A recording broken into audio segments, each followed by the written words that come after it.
So we welcome you again to this wonderful Prabhupada Nectar Katha program here in Krishna Balaram Mandir in Prabhupada's quarters in the library section. And again, our sincere hope is that all of you are safe in these very difficult times and increasing your Krishna consciousness.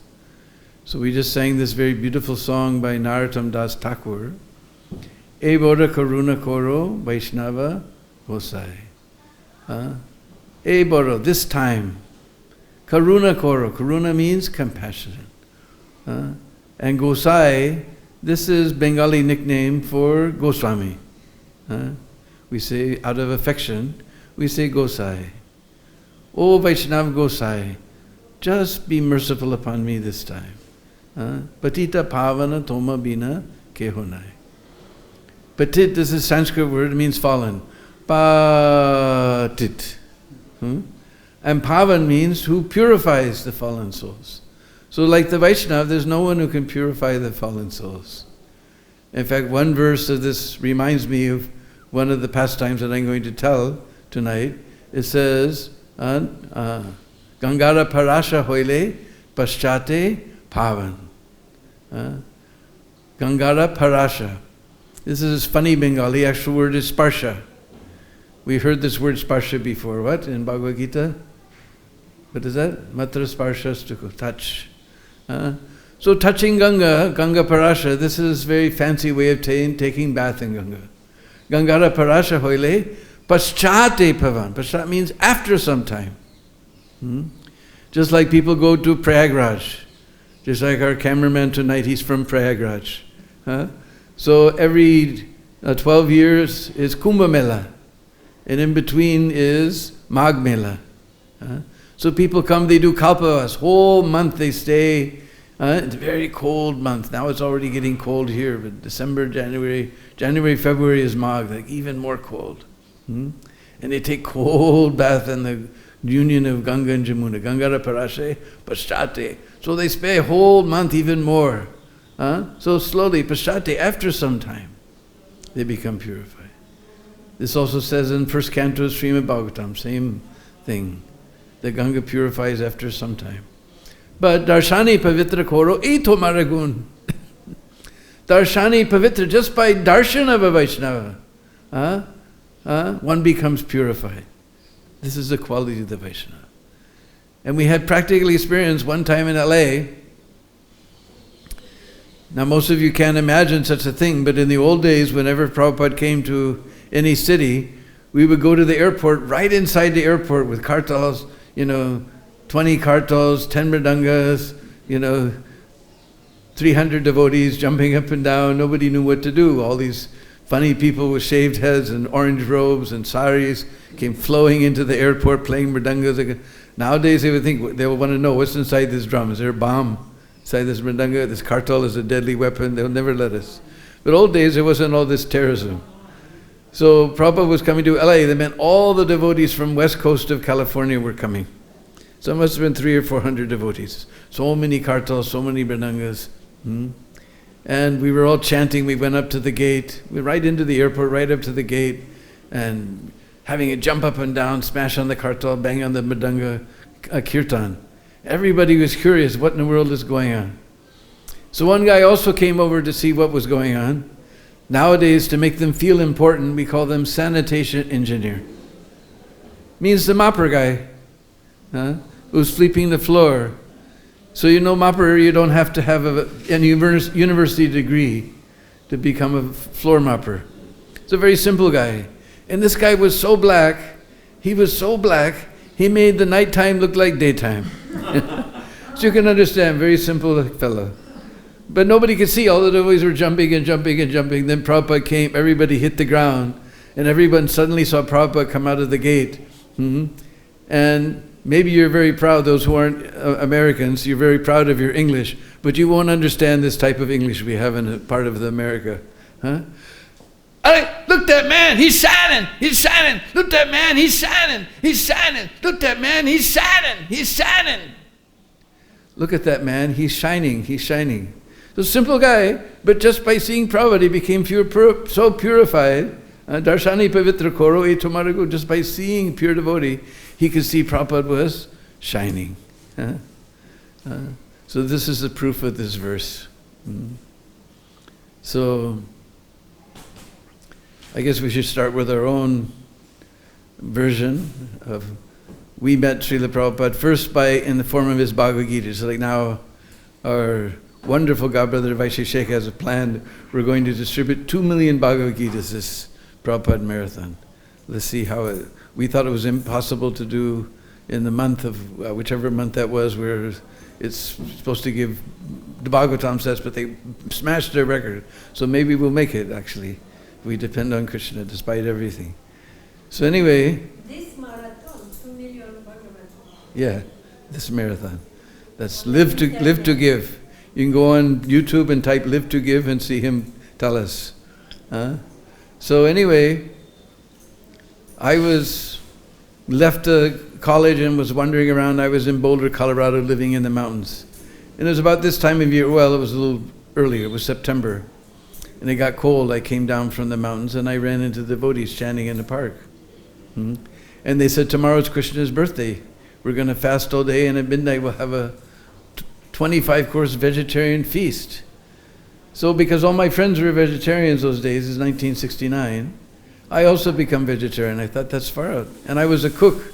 And they said, we're going to have Indian recipes, 25-course feast, Indian recipes. I thought, this sounds far out. Because those days, we didn't know you're supposed to have a Ekadasi breakfast at midnight, then have a full-on feast the next day. We had the full-on feast at midnight, puri and street rice and halwa, kachori, everything. So anyway, they didn't even have a temple. They were staying with some hippies in a real log cabin. I mean, it wasn't made out of cut wood, logs like this. Outside, about 20 miles outside of, 30 kilometers outside of Boulder, till they could find a place to stay. And they had Lord Jagannath. They had a great big Jagannath, a great big Balabhadra, and I never understood why, but we had a little tiny Subhadra like this. They had come from Santa Fe Temple, but it closed down somehow or other. So anyway, I went there, and first thing they introduced me to was halava. First thing that happens, we were in an old beat-up 1947 Ford pickup truck. We all climbed in the back and we went out to this cabin. And we got there and there was some girl, my wonderful god sister named Prabhavati, who's no longer in this world. And she saw that somebody had come to hear about Lord Chaitanya's Sankirtan movement. She was jumping up in the air. Haribol! She was wearing a sari. That was an amazing thing. I had never seen anybody wearing a sari. Except just a few minutes, a Western girl wearing a sari. When I was a hippie in New York, I used to tease all the Indians on the street that she's wearing your traditional dress, why are you wearing suit and tie like a monkey? I used to tease them. But we'll start from the very beginning, because we were in the park, this boy told us that the Hare Krishnas are here, and I said, don't tell me they're here too. He said, yeah, they're staying in their cabin. Huh? Boulder, Colorado. It's at the foot of the Rocky Mountains. And quite a ways from LA, long ride from LA. So I said, don't tell me they're here too. He said, yeah, then tomorrow's Krishna's birthday. Then he told all about the feast and everything and fasting all day till midnight. He said, if you want, you can come and stay, we got room. So then, none other than Bhavananda came walking into the park. He had about as much hair as I do now. It's very cold here. And he was wearing yogi pants and a kurta. And he had a nice sikha. So he chanted and I chanted with him. And then he was explaining about the mantra and everything. And he began, he asked people were asking questions, like somebody asked, what about the war? What are you guys doing about the war? And he said, you guys, you all talk about peace, peace, peace, and you go to the peace rally and you eat hot dogs and hamburgers. When even in your life there's so much violence, slaughter going on, how will you expect peace in the world? And I said, wow, that's right, And then somebody asked about astrology. He said, astrology is a very subtle science, but it's still material, very subtle material science. You can know so many things about this material world. But we're interested in spiritual science. I said, yeah, me too. So then all of a sudden he became very grave and he said, actually I'm very fallen and patit. But here comes my wife, she's a saint. And I saw on the other side of the park, this old beat up 1947 Ford pickup truck pulled up, and this Western girl got out of the car with a sari on. She's walking across the park with her sari blowing in the breeze, and I just looked and I'd never seen anything so pure, because the people we used to go to the river and just throw off all our clothes. So I'd never seen anything so pure, all wrapped up like this in a sari. Wow, a saint. Anyway, we got back and Prabhupada was dancing, Hari Bol, someone has come. I said, these people, I already heard about their regulative principles. So I knew she was high, but she wasn't on anything, And she was just jumping, Hari Bol, Hari Bol. They said, come in, we're going to have halava. I said, what's halava? And they pointed to this tarnished silver plated plate. We didn't have money those days. It was all the silver plating, it was peeling off. And there was this golden, brownish, grainish looking thing there. And I went to taste it. I said, no, that's Krishna's plate. We don't eat off of Krishna's plate. I said, we don't eat off of Krishna's plate? I would never think of eating at Krishna's plate. He said, yeah, everything we eat, we first offer to Krishna, so it's spiritual food. I said, well, do something, it looks great. So they sat us down on the floor. That was an interesting thing, sitting on the floor. And then we were so poor, they didn't even have paper plates, they had wax paper. I don't know if they still have it. Still exists or not. They put down 2 sheets of wax paper, which melted with a nice warm halava. And I didn't know what halava was, but the devotees sure did. And they went, mercy, Prabhu, mercy, Prabhu. And I said, wow, this is heavy stuff. And I ate that halava. In America, here we make it with ghee, but in America they make it with butter. And butter halava's definitely got a distinct taste. I never tasted anything like that. And they said, we're going to fast all day. So they made a big pot. So they just kept giving me more and more halava. Wow, this is amazing stuff,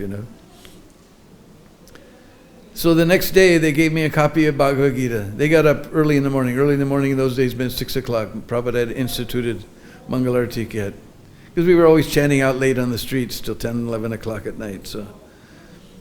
And I heard them all chanting and everything. And I knew the chant. Everybody knew the chant in America, the young people anyway. So I started reading this Bhagavad-Gita. And I was frustrated because I was in a very wealthy family. We had everything. We had our own swimming pool. We lived on the side of the sea, up in the mountains. Up on the hills, I should say, not mountain. We were watching the waves come in and break on the rocks and everything. And we had a nice, beautiful house and we had everything. But I wasn't happy. I wasn't finding any real happiness. So then I started reading Prabhupada's introduction. There he gave an example. You have a bird in a bird cage.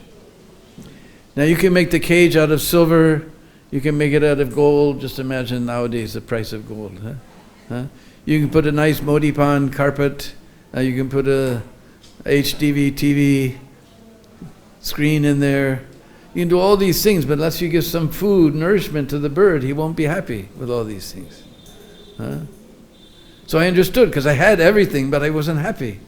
He said, but if you give food to the bird, then he's happy. And then I immediately understood, this is a knowledge. I left college because they weren't telling anything about what is the goal of life, what is the purpose of life. I wanted to know what life was all about. And then as soon as I read this, I said, wow, this is the knowledge I was looking for. So I first met Prabhupada through his Bhagavad-Gita as it is. If you want to meet Prabhupada, you just read his books. Prabhupada said, these are my personal ecstasies. Because you guys are all lamenting, we didn't get association with Prabhupada like you. But when Prabhupada was translating his books, nobody was there. Nobody got that association when Prabhupada was translating his books. But it's available to everyone. You crack open any book, and you get the most intimate association that nobody got even in Prabhupada's time. You open any book and read the purport. That's Prabhupada's personal ecstasy. What more intimate association do you want? So eventually they sent me, because it was cold, it started to snow, so they sent me to LA because they thought I was going to fall in Maya, because we had no warm clothes to go out in the street in the snow, and they had no money. Not like nowadays, we fly all around the world like anything, but those days we didn't have any money. And Prabhupada wanted LA to be the training center, so I went to LA, but Prabhupada wasn't there. So then I went back to Boulder, and in January of 1970, coming up. Actual day of my initiation was 25th, the 4th day of the dark half of the month of Magh. So, anyway, we drove all the way out to LA and we got there, and it was in the old La Cienega temple, the temple they had before. Now they're on Watseka. It was an old church on La Cienega Boulevard, but there was no place for Prabhupada to stay. So he was staying in a flat nearby, and he came in the morning for Darshan Artik, then he gave class, and after class he did kirtan. In old days, after Srimad Bhagavad-Gita, he'd take his famous gong, and we'd have kirtan. We don't do it anymore, but we always had kirtan for 5 or 10 minutes after class. And then he'd go home. So we arrived, it was already past noontime, so we weren't going to see Prabhupada till the next day. But Saturday night meant we went to Hollywood Boulevard. You all know Hollywood, right? So we went to Hollywood Boulevard to chant. And we chanted in front of a famous restaurant called Diamond Jim's. And we used to stand, because in America, if chanting on the street is your religion, the police can't stop you. But if you block traffic, they'll get you on that one. So in front of Diamond Jim's, there was a big, wide sidewalk. So we would stand with our backs to the street, right on the edge of the street, chanting. And one wonderful godbrother, at that time he was Vishnujan Das, he later became Vishnujan Swami. He was playing the mridanga. And he had us all in a line, in a curved line like this. He said, just like Krishna's eye. And we had the ladies in the center to be protected, and the men were on the outside like this, in Krishna's eye. And he would stand at the end and he would dance on his toes and play this mridanga. Looked like he was floating. And we even had a Hollywood Boulevard melody. Hare Krishna, Krishna Krishna, Hare Hare, Hare Rama, Rama Rama, Hare Hare. And there was even part 2. Hare Krishna, Krishna Krishna, Hare Hare, Hare Rama, Rama Rama, Hare Hare. This was our Hollywood raga. So we were chanting, and Vishnujan was standing at the end of us, looking down the street. He can see the street, he can see the sidewalk. We're facing with our back to the street. All of a sudden, Vishnujan's eyes got big as saucers, and he went, Prabhupada. And he hit the street. Now, we didn't see anything in front of us that would make him do like that. Whatever happened behind us.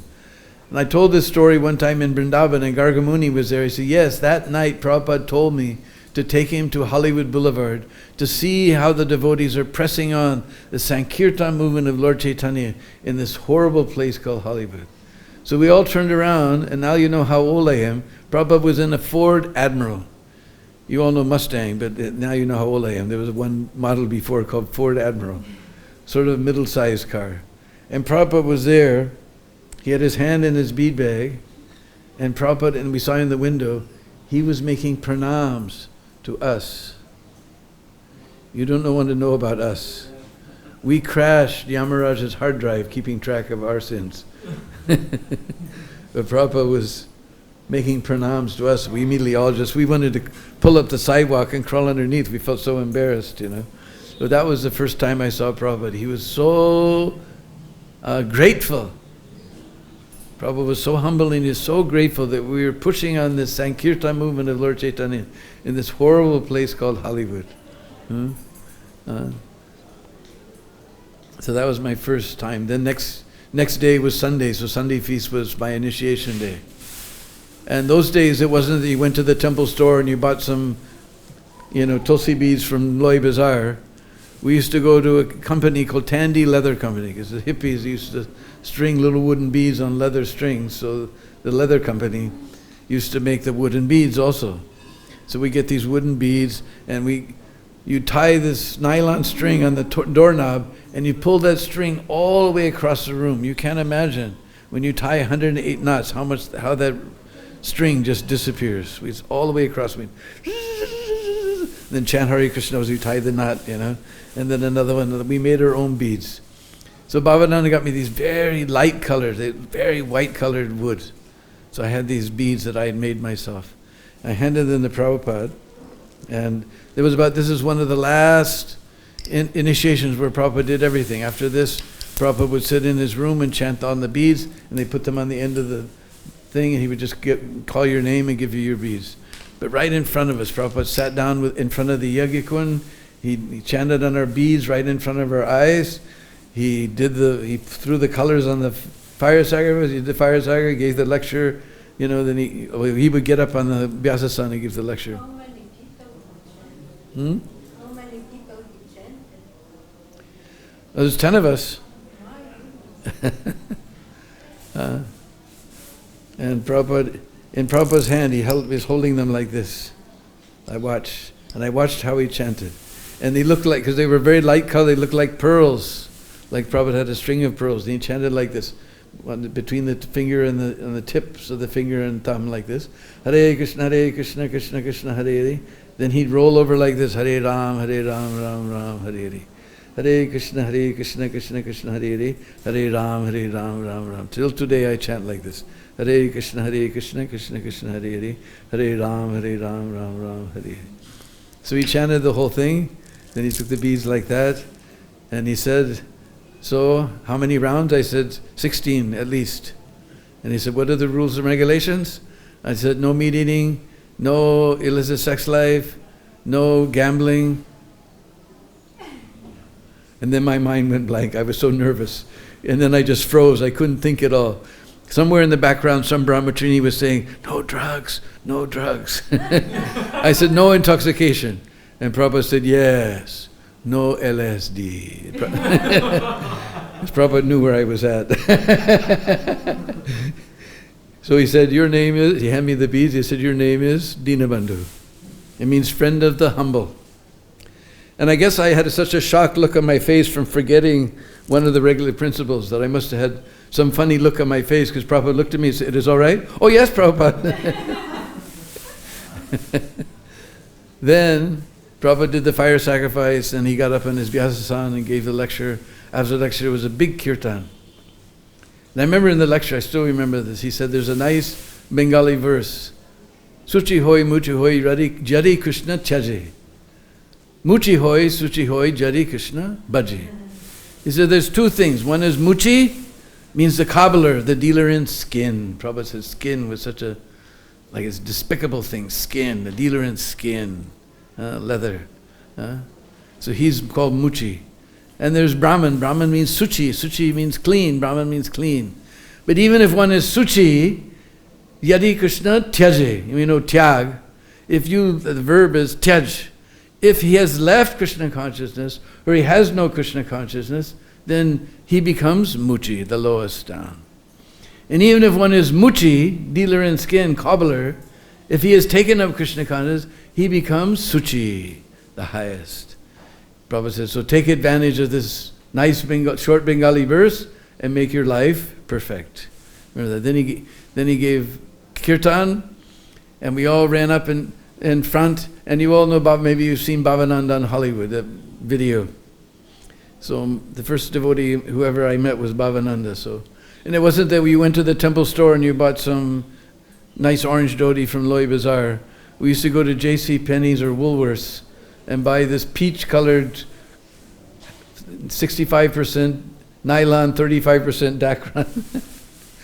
So since he was Hollywood, he had to get this very shiny, very slippery cloth. It was very shiny and very slick, And I was dancing there right in front of Prabhupada's Vyasa, and all of a sudden I could feel this, it's slipping, So I just grabbed my dhoti like that and was jumping.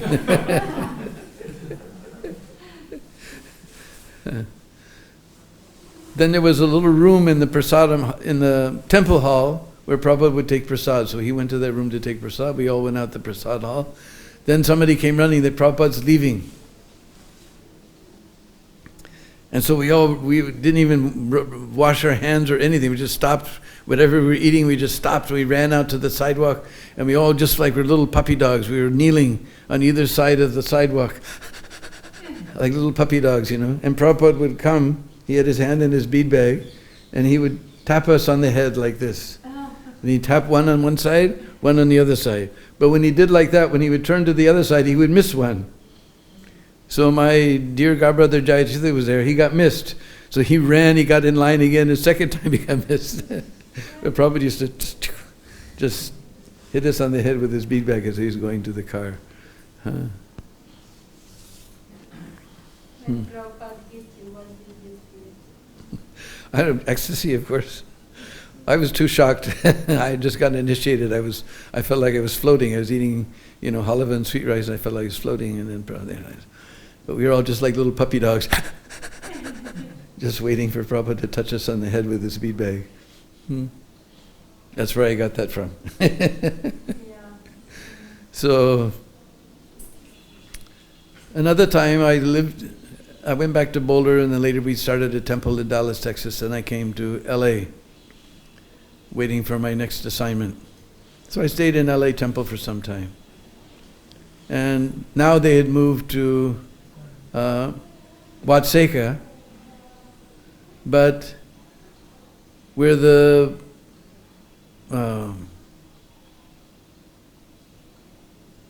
diorama is, what do you call that? Fate. Where the Fate Museum now was actually the temple room.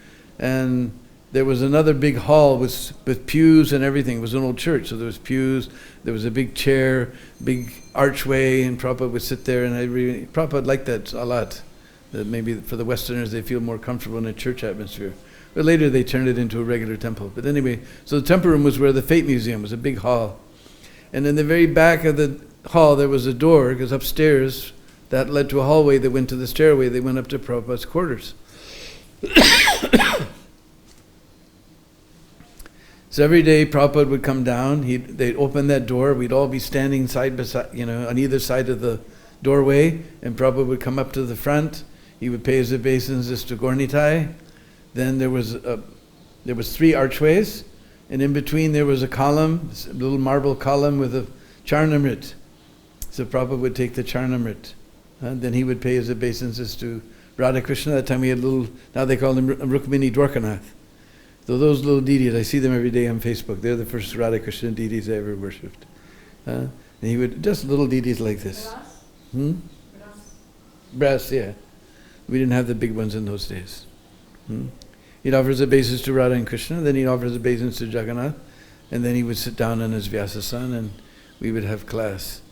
So one day, I was standing right there by the door, Prabhupada walked in, and as soon as he opened the door, he cocked his head back, like sometimes you've seen Prabhupada's face, like he's a swan floating across the lake, he just cocks his head like this. And Prabhupada said, "What is in Krishna's eye?" Now I stood back there by that door, I can't even see that Krishna has an eye, what to speak of what's in his eye. But Krishna must have told him, or he immediately understood. He walked in the door and he said, "What is in Krishna's eye?" Even the pujaris couldn't figure it out. Everybody ran to the altar, all the pujaris ran on the altar, and they were looking. Finally they found a little piece of tilak had broken off and fallen in Krishna's eye. Another time we were still in Boulder, we went to LA, I guess that also must have been 1970 for Rath Yatra. We drove out to LA, because Prabhupada was in LA, then he was going to San Francisco. And this was, Prabhupada had just instituted playing this Govinda prayers at Darshan Artik. I don't even remember what we did before that. It's been so long that that's just institution now, Govinda prayers at Darshan Artik. But I don't know what we did before. I can't remember my old memory. So just that day, Prabhupada had ordered that and we just arrived on that day. And Prabhupada came in, dee dee dee dee Govindam Adi Purusham Tamaham Bhajami. So Prabhupada paid his obeisance to Gornitai, took his Charnamrit, paid his obeisance to Radha Rukmini Dwarkanath, paid his obeisances to Jagannath, then he sat down on the Vyasasan, and Prabhupada was singing along with the music. Govindam Adi Purusham Tamaham Bhajami. Suddenly he saw from Prabhupada's eyes streams of tears were coming down. We just saw streams of tears coming down Prabhupada's eyes. And we all wanted to peel up the tiles and crawl underneath. We felt, who are we to be in front of the pure devotee when he's experiencing ecstatic symptoms? We just wanted to disappear, And then Prabhupada rubbed his face like that and snorted. He cleared his nose very loudly, and, like that. And then that time of the Prabhupada's time, he was teaching us Isopanishad. Instead of Srimad Bhagavatam, it was Isopanishad class. He just translated. So that time Prabhupada was. So he just snorted, rubbed his face, snorted, and then he started chanting. Om Purnamada Purnamidam Purnat Purnamudachyate Purnasya Purnamadaya Purnameva Vashishyate. And we would go one more verse every day. We go one more verse, and then Prabhupada would go back to wherever he was in the purport of the first verse. He would teach us a new verse every day. But he sang it so heavily. His voice was so rich. And it just felt like you're on a ship that's moving back and forth like this. Om Purnam Mara Purnam Idam Purnat Purnam. You could just feel the ship going across the ocean like this. And Prabhupada was the sea captain who was taking it across the ocean of Kali. It was so wonderful. That reminds me of another story, because shortly after that, Prabhupada went back to India, and he took a whole bunch of devotees with him.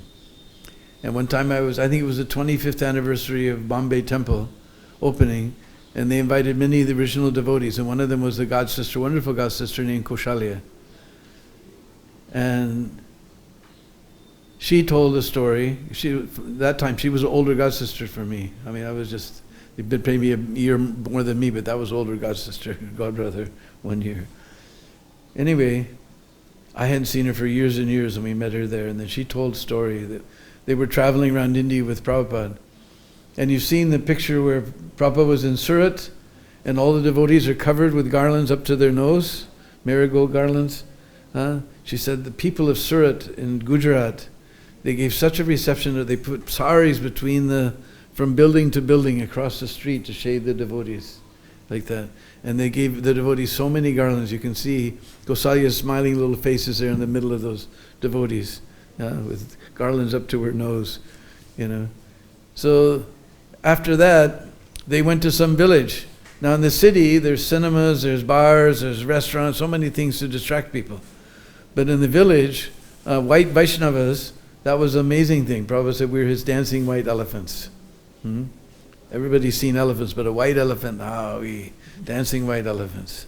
So in the village, there's nothing going on. You sit around and listen to the grass grow or something at night, So that was a big deal. So about 80,000 people came to this big Pandal program. And at that time, this is the time Prabhupada was teaching everybody Isopanishad. And we all learned it from verse 1 to the end. We knew it all by heart.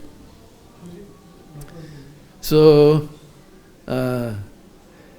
anyway, Kaushalya at that time, she was only like 16, 17-year-old girl. Very young and inexperienced and not so, as we would say today, Vedic, very precocious little girl, young teenage girl, So one day, she wanted to get some attention. Being a young girl, she wanted attention from Prabhupada. So she ran up to Prabhupada and said, "Oh, Prabhupada, I know whole Isopanishad by heart." And Prabhupada said, "That's nice." So then in the lecture that night, 80,000 people are there, And Prabhupada says, in Hindi, he announces that I have one lady disciple, she can chant whole Isopanishad by heart. And then he announced in English. And then Kaushalya went, "Oh my God, why did I ever tell him?"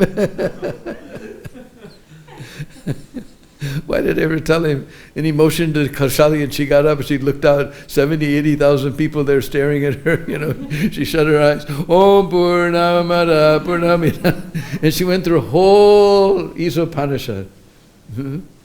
She went through the whole Isopanishad. And after she was finished, Prabhupada called her over, and he pulled her over the arm of his Vyasasan into his lap and was rubbing her back like this. So she pulled it off. Can you imagine? So sweet. Another time when I was in LA temple, like I told, there's between Gaura-Nitai and Radha Krishna there was a pillar with the Charnamrit. So Prabhupada would always come, pay his obeisance to the Gaura-Nitai, then come to the pillar, take Charnamrit. So I would always make sure I was right there, right beside the pillar. So I was right in front of Prabhupada. Prabhupada took the Charnamrit, and because I was standing right in front of him, so I was the first person he saw, and he just looked at me with such a look, I froze, It is salt. It is salt. Somebody had put salt instead of sugar in the Charnamrit. And I was the one who got it because I was standing right there, Who has done this? And everybody was just like, he didn't know what to do. So then Prabhupada continued on paying his obeisance. He sat down. He said, who has done this? So she was actually, she'd become a devotee in Boulder. But since small temples are always, it's not so ecstatic as the big temples, there's always so much a nice association. Everybody's very busy in the small temple trying to keep it going, not much time to associate. So she came to LA.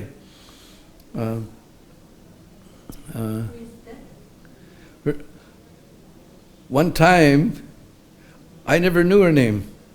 I can't remember what her name was before. But anyway, I'll tell the story, then we'll tell the name. So anyway, Prabhupada said, who has done this? Bring that person here. So she came out, this poor little young teenage bhaktin, and she was shaking like a leaf, and said, why have you done this?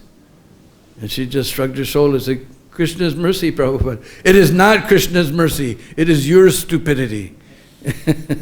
Just, it is not Krishna's mercy. It is your stupidity. If you cannot tell the difference, then taste it first. You have no responsibility. You have no responsibility. Then I never saw her again. I thought she blooped and I never heard about her. Then one day Radhanath Swami was giving a lecture. In the lecture he was talking about how fame and infamy both follow a devotee. He said, just like one devotee, I won't mention her name, he said, she came to New Vrindavan from LA, and everybody knew she was the one who'd put the salt in the Charnamrita. So everywhere she would walk, that's the girl. So after class says, no, I made her a devotee, you have to tell me what is her name. Her name was Suchitra. Initiated name.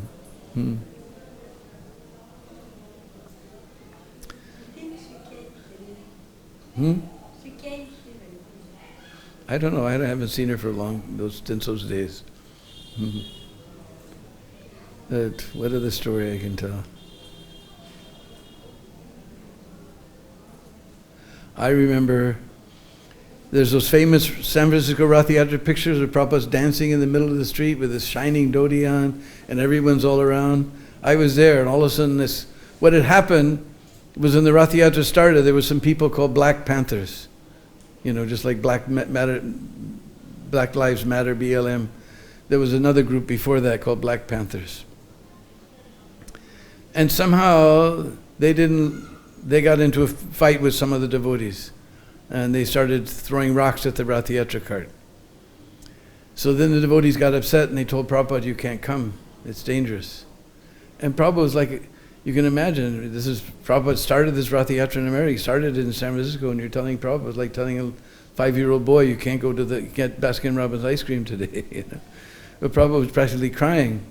So finally after the Rath Yatra started and there was no further incident, then they brought Prabhupada, and Prabhupada came, and I was way up the road somewhere, and I looked back, because somebody screamed, and I looked, and I saw this bright saffron person get out of the car, and I saw it was Prabhupada, and right in the middle of the street, Prabhupada paid his full dandavats on the black street, and he got up and started dancing, and everyone just, like a bumblebee, they all just came around him like this. But I was way up street, so I came running back, and I looked, how am I going to get through? And I guess the people saw the look on my face, they just opened up like that, I was just like, so there's several pictures of that Prabhupada dancing there. And some of them were taken from the side where I'm right behind on the other side in the inner side of the ring with Prabhupada there dancing. You're just dancing. And then they took Prabhupada to the Family Dog restaurant with some auditorium. Family Dog auditorium was on the beach there, and we served out this feast. And And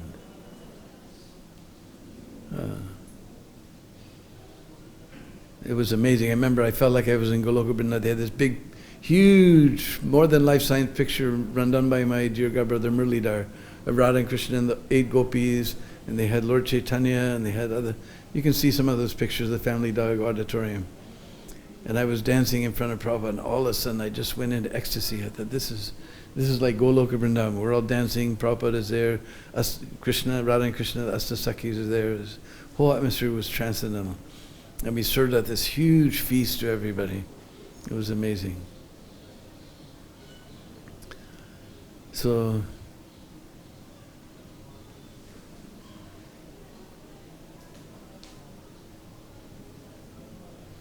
we'll tell, because later I went to start a temple in Portland, Oregon.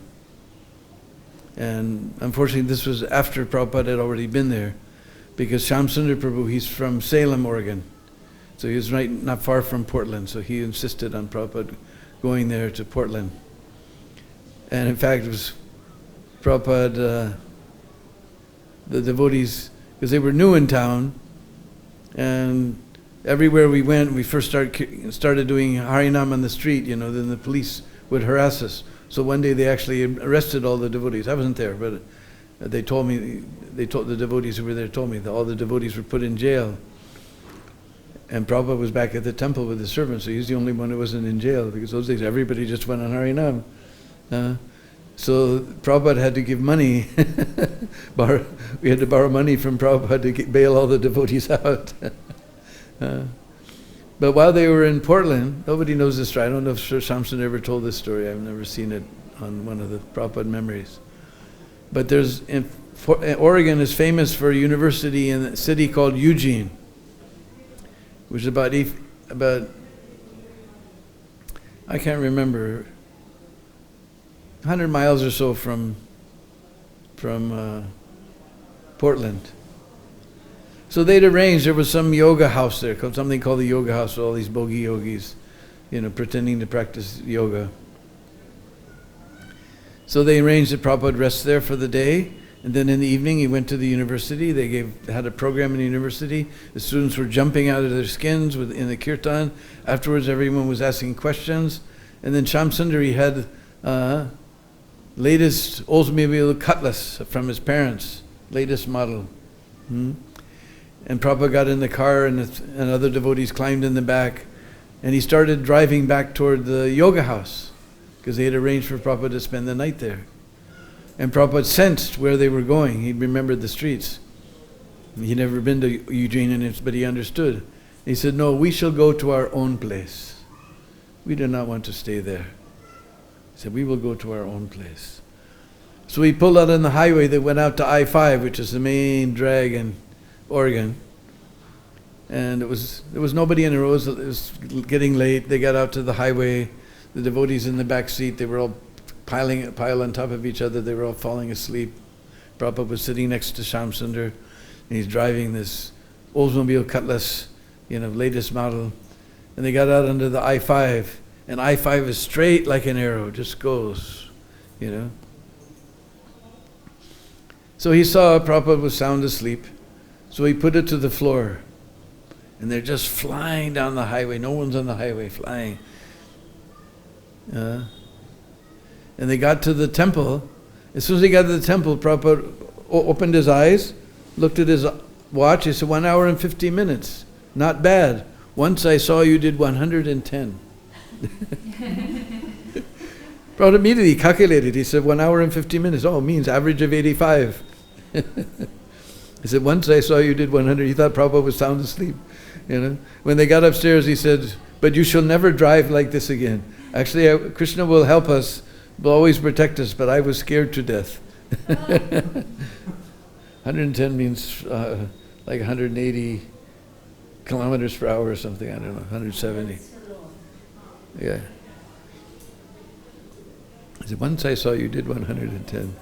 Anyway, I'll tell my favorite story that's very encouraging for all of you. Because I heard this directly from one nice devotee who's no longer in this world, Kartikeya Maharaj. He was a very, very gentle devotee. He did Prabhupada's service. Prabhupada one time, that reminds me, he told me a story. One time, he was very expert at massage. And Prabhupada said, when I have time, then you do goldsmith massage. You know goldsmith massage? Ding, ding, ding, ding, ding, ding, ding, ding, ding, ding, ding, ding. And so when I'm in a hurry, then you do blacksmith massage. Bam, bam, bam. And he said, oh, Swamiji, that's old days, Swamiji, you deserve goldsmith massage every day. But anyway, they went to Hawaii, and he was the cook also.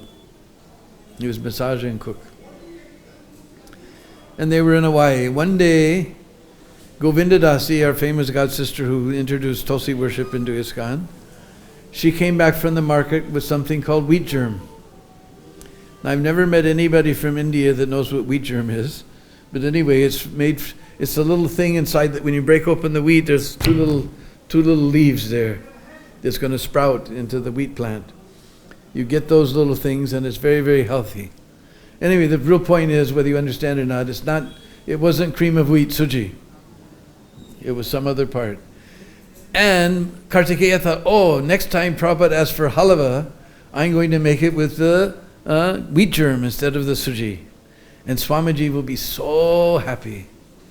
So one day it rained, so it was a little cool. So especially when it was cold, Prabhupada liked halava. It's full of ghee and lots of grains, makes you nice and warm. So Prabhupada asked for halava. And he said, oh, now I'm going to make it with the wheat germ instead of the suji. And Swamiji will be so pleased, And this was his whole meditation. He's cooking. Swamiji is really going to like this. It's really healthy. He's really going to like this. Then he offered it to the deities. Then he put it in a little silver bowl. He brought it into Prabhupada's room. He put it in front of Prabhupada. Prabhupada looked and said, what is this? Halava means suji.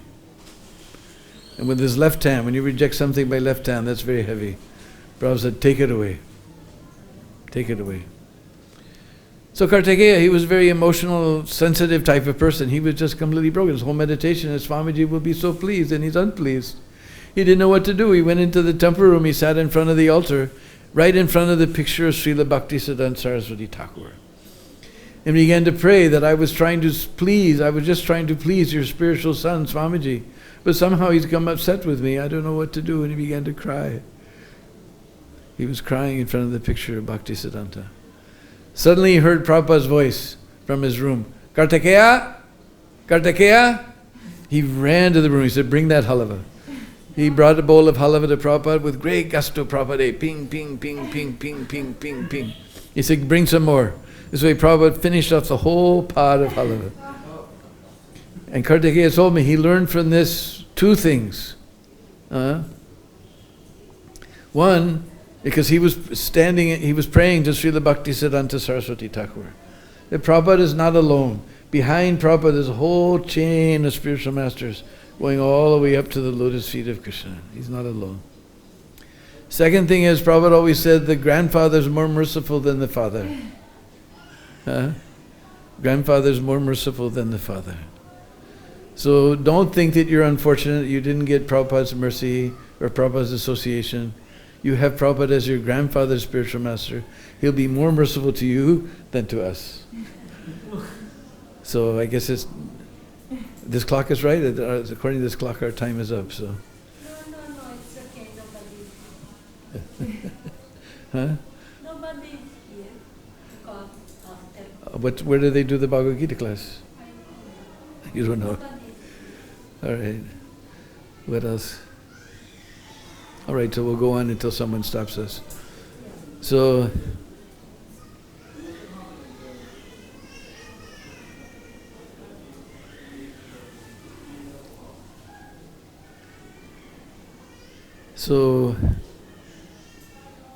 when I was in Portland, that time, Mukunda Maharaj, that time he was Mukunda Dasadikari, he was living just a little north of Portland in Kelso, Washington.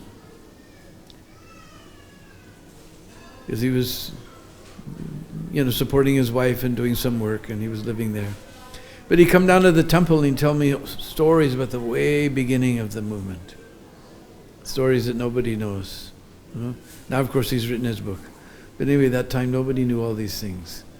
Because he told me that Prabhupada came into his life just at the perfect time. he was in a rock band and they were starting to get famous. And famous wasn't all what it cooked up to be, Because suddenly, before when they were just a group, they were playing the songs and whatever they liked they played and they just have a good time. Now, whatever the audience wants, they have to play according to the audience. There's contracts to be signed. There's always negotiations that are always very bitter, And he was just starting to feel the pinch of material happiness when Prabhupada came into his life. Because from some friends, because Prabhupada was staying down on the Bowery, they call him AIR, not All India Radio, but this artist in residence. Because on top of the apartments there was this room with all windows all around. So artists liked that lived there because it was cheap rent and it was very light. They could paint and pay cheap rent because artists who were just struggling are always struggling in the beginning. So I can't remember his name just now. One fellow had come from California. His parents had died, left him a big inheritance. So he paid the rent for the whole year for this loft, and he had this dream in his head. He's going to become a famous artist in New York City, and because he had a lot of money, then all of a sudden he got so many friends. All these drug addict friends started, mooching off him. So finally he had a nervous breakdown. So he was coming to Swamiji's classes uptown, and he told Swamiji, look, you can have this place. I paid the rent for the whole year, you can stay there. So Prabhupada was staying, and unfortunately he told two druggy friends that they could also stay there. So Prabhupada was keeping his boga in the same refrigerator with meat and everything. And the boys had made a system that every night somebody else cooked. As soon as Prabhupada came, Prabhupada cooked. Then they all came to him next night and said, Swamiji, can you cook again today? So this is a pure devotee of the Lord. These guys are just drug addicts, lowest people in New York City, and Prabhupada was cooking for them, cleaning up after them, So nobody has known the meaning of Trinadapi Sunichina like Srila Prabhupada has known. Just to encourage them somehow in Krishna consciousness. So somehow word got out that there was a Swamiji on the Bowery who was teaching, his friends told him he was teaching Sanskrit, because Prabhupada was teaching Bhagavad-Gita and teaching them the verses, Dehinosmin yata dehe. So he's teaching Sanskrit. So out of a lark, Mukunda thought, let me go down and check it out. So he got to the address. Now the Bowery means, of course now it's a little bit different, but in those days it was all, now we call them homeless. But all these drunks, all they do is drink all day and just lie around, all night and day. Now the problem is that if you drink, it has to come out. And after you're drunk, you don't feel like going anywhere. So they just go behind the staircase and relieve themselves. So Mukunda opened the door and this horrible stench of rotten urine, stale urine, just blew him over practically. And he had to step over a couple of these drunks to get to the stairway. For Prabhupada, they were very nice. They would get up and throw their arms like this, let Your Excellency go, Mukunda had to step over a few bodies. He almost fainted from the bad smell. This is where Prabhupada was staying to save us. So he got up to the loft, and he knocked on the door, and nobody came to the door. Just he heard a voice, "Come in." Just like, I have a wonderful artist, and we're talking about artists. I have a wonderful artist god sister named Janava.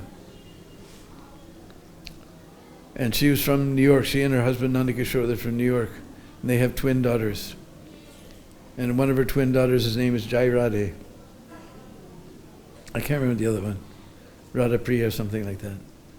So anyway, one time they went with Prabhupada up to Boston, and Prabhupada was sitting in his room and somebody knocked on the door. And Prabhupada said, if I am in Vrindavan, I will not get up to answer the door. But first of all, nobody will knock on my door. They will lean toward the window and they will say, Jai Radhe. I will also not get up to answer the door. I will lean toward the window and say, Jai Radhe. I don't think Parvati liked this story, but so anyway, somebody knocked at the door. He said, "Come in." And he said, I opened the door, and there, sitting on the floor behind a shipping trunk. Nowadays we have very fancy, Halliburton and I can't remember, Samsonite suitcases and stuff like that. But in old days, they're completely square with little tin strips to hold it, all the corners together and everything. Probably this old shipping trunk that was his desk. And he said, I opened the door, and there was this genie who just popped out of a lamp. He was gold in complexion. He had this saffron cloth draped over his arm. It was summer in New York, so it's hot, so probably wasn't wearing a kurta. This golden person who was a genie who popped out of the lamp was sitting there behind this shipping trunk with a broken typewriter, and there was piles of manuscripts all around. The whole thing was incongruous. Here's this genie who just stepped out of 5,000 years of history, a broken typewriter, shipping trunk, papers all over the place. And Prabhupada smiled at him just like, when you meet an old friend you haven't seen for a long time, you're walking down the street, and that look, Prabhupada looked, he said, yes, come. And so then he began to talk with Mukunda for a while, and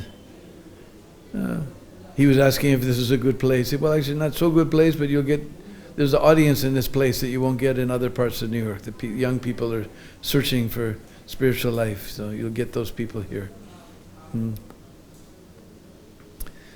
So they talked and Prabhupada told, I'm giving classes Monday, Wednesdays, and Friday nights. Those days we didn't have daily Bhagavad-Gita class. We had Monday, Wednesdays, and Fridays. On the other nights we would go on Harinam on the street somewhere, Hollywood Boulevard or Sunset Boulevard. So he invited him to come. So then Mukunda started coming. And he started listening to the classes, and it made a lot of sense to him because he was just feeling the pinch of material life.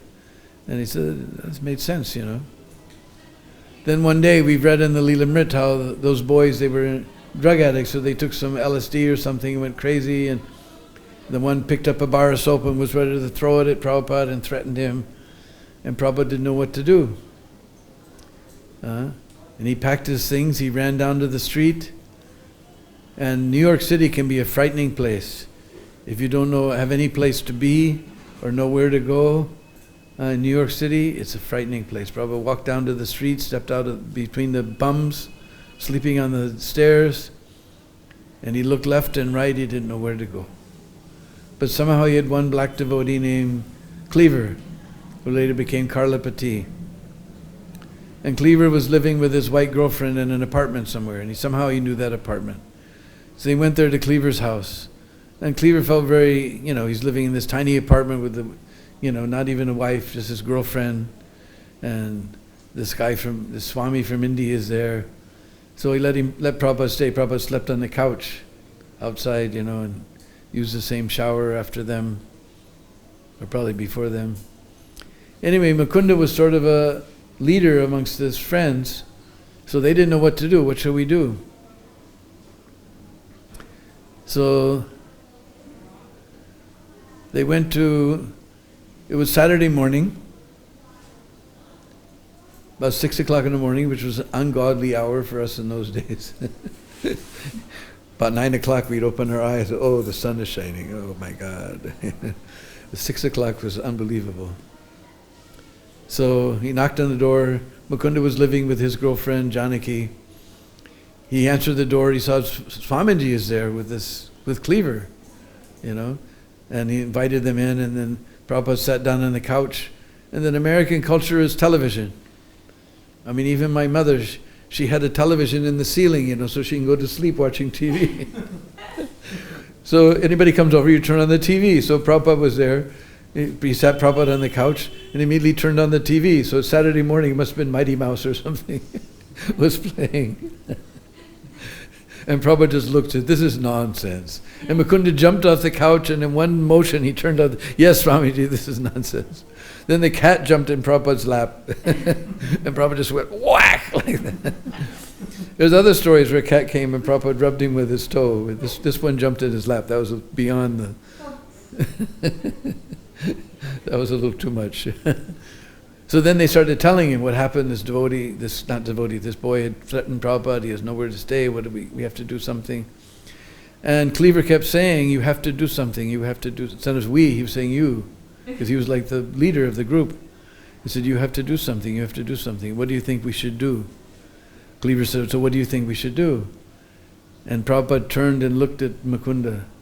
And Mukunda says, if I close my eyes, I can still see Prabhupada's eyes staring right through me, you know.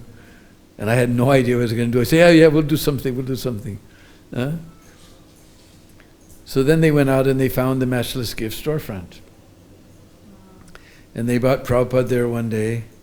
And the guy who was owner, he was just a regular old American guy. He had blue denim jeans on, blue denim, vest and T-shirt, and type of guy who probably sat around watching football and drinking beer all Saturday. A simple American guy. But as soon as he saw Prabhupada, he became very respectful. He said, Your Excellency, that he even helped Prabhupada with the chair, and he sat down and the devotees were preaching that they wanted to use the storefront as a temple, and he was listening very politely. So he was so politely, they began to preach more and more and more, and they told him, and if those of you, anybody here is a life member, you missed out. And for $10, you can become a life member of our society. He said, well, how about we knock $10 off the rent each month? $10 a month, you can be a life member. How about we knock $10 off the rent each month? And then they signed a contract. Then Prabhupada had those old red Bhagavatams, what we do to have one of those, that he brought with him. And he signed them and he gave them to this regular old American guy who said, look, I'm not worthy. You can't imagine an American thinking he's not worthy to receive something. He's not worthy. He said, no, Prabhupada, you take. He gave him this set of Srimad Bhagavatam. And then they got the place on 26 2nd Avenue. Did he get the money for Bhagavan? No, he gave them to him. Because he became a life member for $10 a year, $10 a month. So then the storefront was completely bare. Just they got some, those milk crates. You put the milk bottles in the crate, those plastic crates. They put an Indian rug over top of it, and that became Prabhupada's Vyasasana. It was just an empty storefront. And then Umapati and Kirtananda and all the Mott Street crew came. And they had been to India, and after a while they thought place is rather, dry and not, there's nothing here. And we have all these Indian Jaipur bedspreads, with Tree of Life and all those beautiful, tie-dye things and like that. And we have pictures that they picked up in India.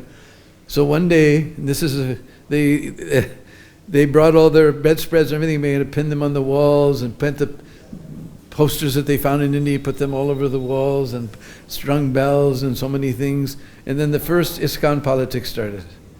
The other boys came, said, no, Swamiji says we just take what's necessary. Isopanishad, This is extra.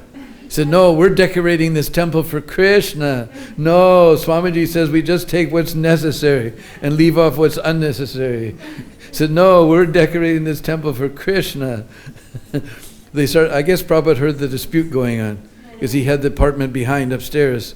So Prabhupada came downstairs, he came inside, and Prabhupada looked with big eyes like a little boy, just walked into a Baskin-Robbins shop, he just looked around the whole temple, and he gave the verdict. This is Krishna consciousness. When I became a devotee, that was any time by accident you did something right, the older devotees say, oh, this is Krishna consciousness. You never did it right on purpose, just by accident, Oh, this is...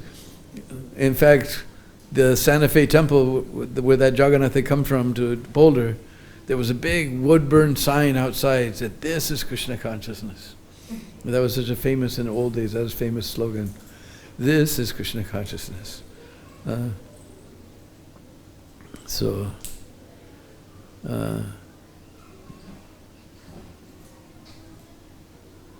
Prabhupada went around and he started looking at the poster, because some of them were demigods, so Prabhupada, no, you take this one down. And then when Prabhupada was taking some of them down, they began worry. There was one, they didn't know what it was. They thought it was a cat or something, some strange poster, this very strange looking being.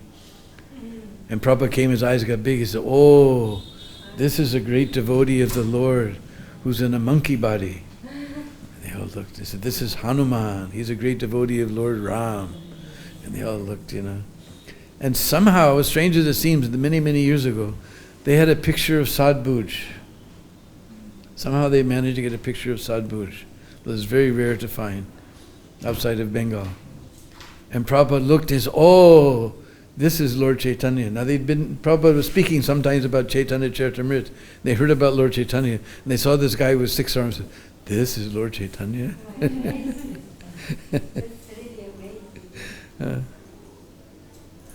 So...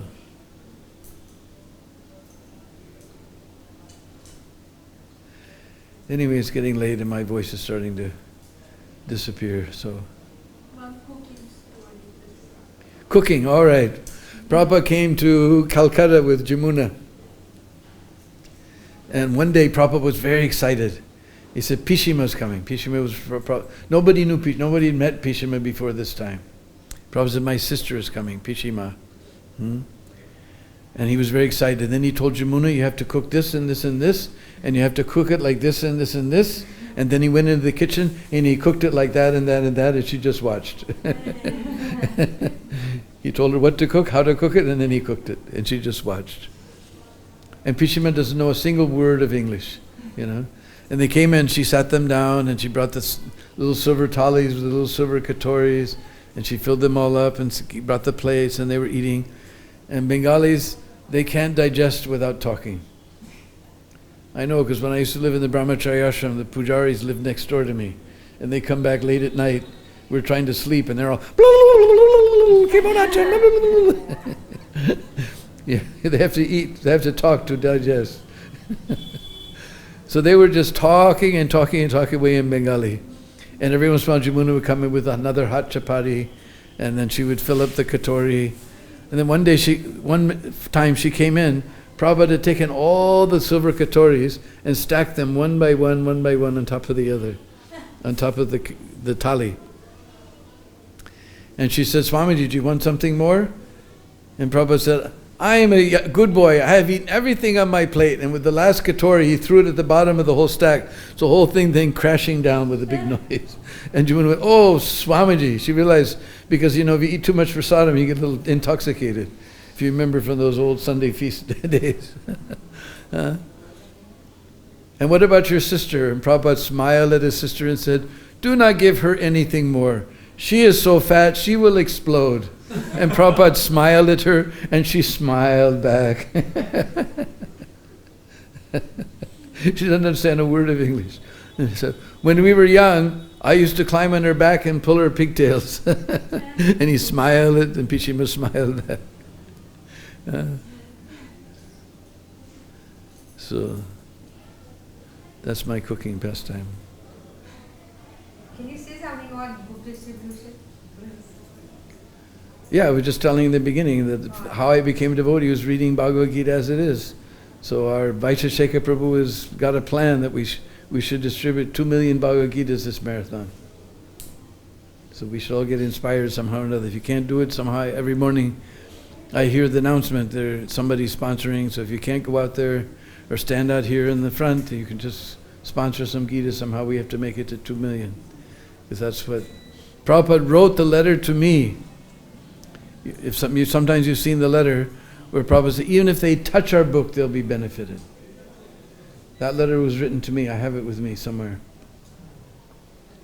So we got that letter. I read it out one morning after class. That Prabhupada said, even if they touch our book. So we had one devotee, one godbrother named Anubhavananda, very nice devotee. He went out on Sankirtan that day. We used to chant and distribute books on the street. And somebody gave a donation, and he gave him a book. He said, no, I don't want your book. I just like you guys. You're cool. He said, and he tried to give it to him. He said, no. He said, then touch it. Guy looked at him, what? All right. So he touched the book. He took 2 steps away, turned around, came in. All right, give me the book. And we know stories of people who pulled books out of the trash. They just saw, because all the Prabhupada's books are so beautiful. Somebody saw this beautiful book in the trash, a Back to Godhead magazine. And he pulled it out of the trash can. Somebody just gave a donation and threw it in the trash. He took it home, he read it, and he went to the temple and became a devotee. So we don't know what happens to these books. They're like time bombs. You just put them out there. Sometimes people take them home. They sit, one day they're just sitting frustrated in life, and they say, where's that book? Maybe there's something there. And they open it up and start reading Bhagavad-Gita as it is. And that's got me, just Prabhupada's introduction. I read that and immediately my whole life changed. So that's what pleases Prabhupada most. So there's not enough room for all of us to be out there in the front of the gate number 2, so we can help somehow or another. 2 million, Prabhupada Marathon. Okay, my voice is finished, so thank you very much for listening. Hare Krishna. Hare Krishna.